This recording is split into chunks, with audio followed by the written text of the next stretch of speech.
2019 Volkswagen Jetta GLI review, for better and for worse, a cheaper GTI. First cars are important.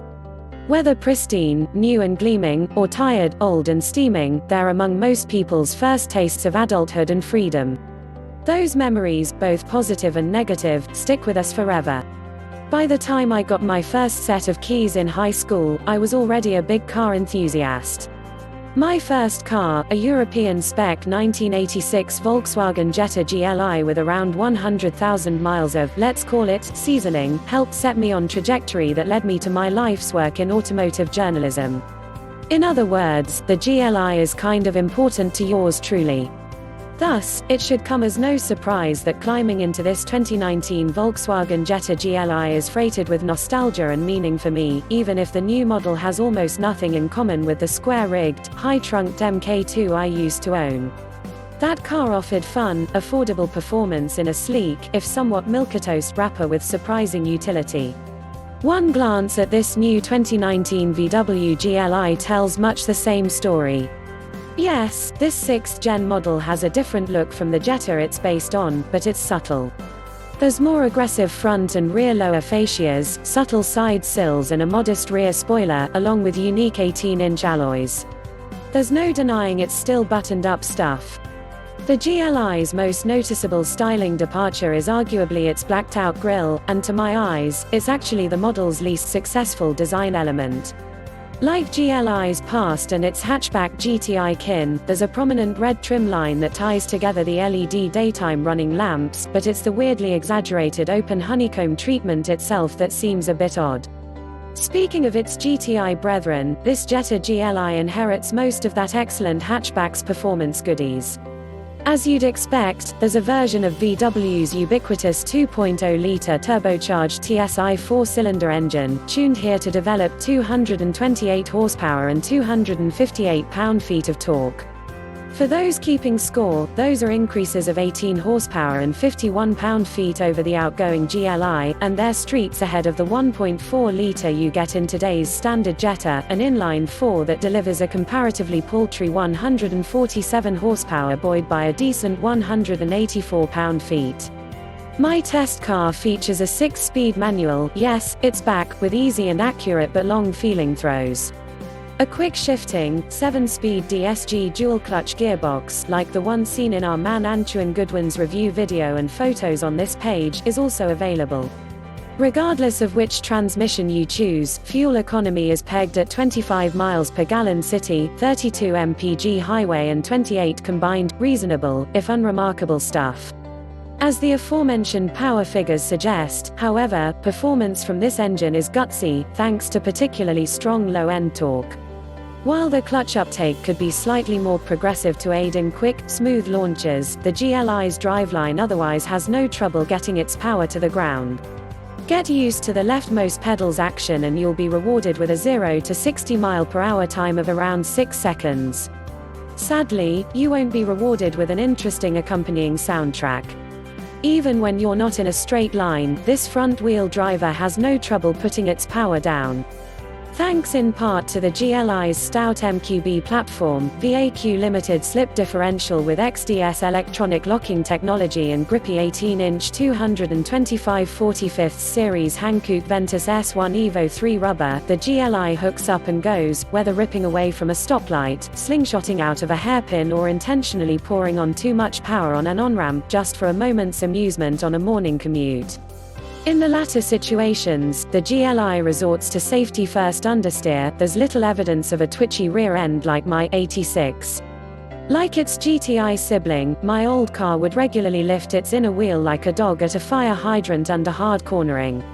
It's perhaps a bit less dramatic, but the GLI receives a more sophisticated multi-link rear suspension instead of the standard Jetta's cost-savings torsion beam, aiding in both friendlier and more capable handling.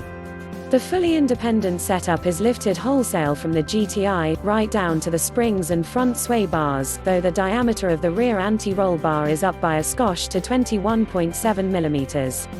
The variable ratio steering system is also up for your favorite winding road, with a quick 2.1 turns lock to lock and reasonably good road feel. The GLI also gets 13.4-inch vented front discs swiped from the Golf R, though the rear brakes are modest 11.8-inch solid pieces. While I didn't have a racetrack or a convenient mountain roads to fling this car around during my week with the car, suffice it to say that this car had plenty of consistent and easy to modulate stopping power. On the upscale 35th anniversary model, the GLI is fitted with Volkswagen's DCC adaptive dampers. While my very reasonably priced tester went without this feature, I didn't miss it. The base passive system is well sorted, it doesn't beat you up on bumpy roads, particularly important to me, as that's the only kind of surface Greater Detroit offers, yet it still handles keenly if you happen to luck upon a piece of spaghetti tarmac. DCC-equipped GLIs also get an additional drive mode, Comfort, on top of the 4 settings of my S model, Normal, Sport, Eco and Custom, the latter of which allows the driver to tune the steering, throttle, differential, engine sound and climate control settings to suit their preference. You likely won't feel the need to monkey around with the settings much, and frankly, even with the exhaust note turned up, the GLI still sounds a bit too reserved for its own good. My reasonably priced, option-free, manual transmission S-Test car rides on no-charge summer tires and wears a $25,995 price tag, $26,890 including $895 destination fee. Just like my old MK2, that makes today's GLI the cheapest German sports sedan you can buy in America today by a country mile. In fact, adjusted for inflation, in today's dollars, my old 1986 would cost about $24,000 before options. It was also much smaller and only had 100 horsepower, enough to hit 60 miles per hour in about 11 seconds. And that's before taking into account all of the new Jetta's advanced safety and convenience features. Even by VW's own, generally reasonable, pricing standards, the 2019 GLI seems like a suspiciously good deal. That's especially true when you realize that the GLI costs anywhere between $1,600 and $7,000, or so less than its GTI hatchback counterpart, depending on options and trim. That's a startling cost delta, especially when you consider that despite its age, today's GTI still doesn't feel like a bad deal in and of itself. As you'd expect, though, there are significant downsides. Most of them take place in the cabin, which can only be described as a victim of the cheapening. Even the base GTI hatch is a delight, with its trademark plaid insert sport seats, golf ball shift knob and pleasingly textured plastics. By comparison, the GLI is a bit of a penalty box, with noticeably poorer hard polymer panels all around and incremental cost-cutting measures that directly impact one's comfort, namely the substitution of the standard Jetta's comparatively flat and featureless seats. Combined with the lack of a multi-angle armrest and a tinny-sounding stereo with a smallish 6.5-inch screen, and the GLI's interior doesn't just feel much less special, it actually feels discount. Yes, there is a larger 8-inch display screen with a 400-watt Beats audio system on the top-shelf Autobahn model, but even it isn't offered with onboard navigation. At least there's standard Apple CarPlay and Android Auto compatibility across the board. The Autobahn also gets a digital gauge cluster, panoramic moonroof and powered, ventilated seats with adjustable lumbar support. Of course, at a starting price of $29,195 manual and $29,995 DSG before options and delivery, the range-topping Autobahn is also a lot more expensive, and it still doesn't manage to shake the cost-cutting vibe that blights the base S model, owing primarily to those aforementioned nasty plastics and comparatively unbolstered chairs. In light of all this, if you're game for modifications, it might be more advisable to stick with the low-end model and hunt around online for a deal on a pair of aftermarket sport seats. On the positive side, the Jetta GLI's cabin is roomier than ever. The new car remains classified as a compact, but it rides on a 1.2-inch longer wheelbase and spans 3 inches longer overall. It's slightly wider and taller, too. Plus, VW's engineers have managed all this with almost no mass penalty at all. The 2019 weighs within a big bag of your Pucha's Blue Buffalo of its old self. With those larger dimensions, there's a lot of elbow room inside, as well as in the trunk, which offers 14.1 cubic feet of space. Plus, if you're a fan of basic, old-school 80s Teutonic interiors with their strong driver-focused aesthetic and minimal switchgear distractions, you'll feel at home here, empty switchgear blanks and all.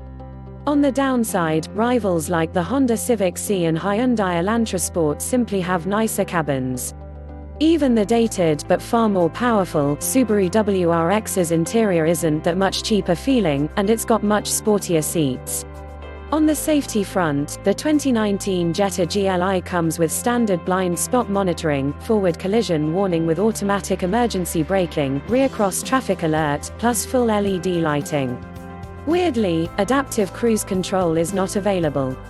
All in, the 2019 Volkswagen Jetta GLI really does manage to feel like a GTI at a discount, for better and for worse.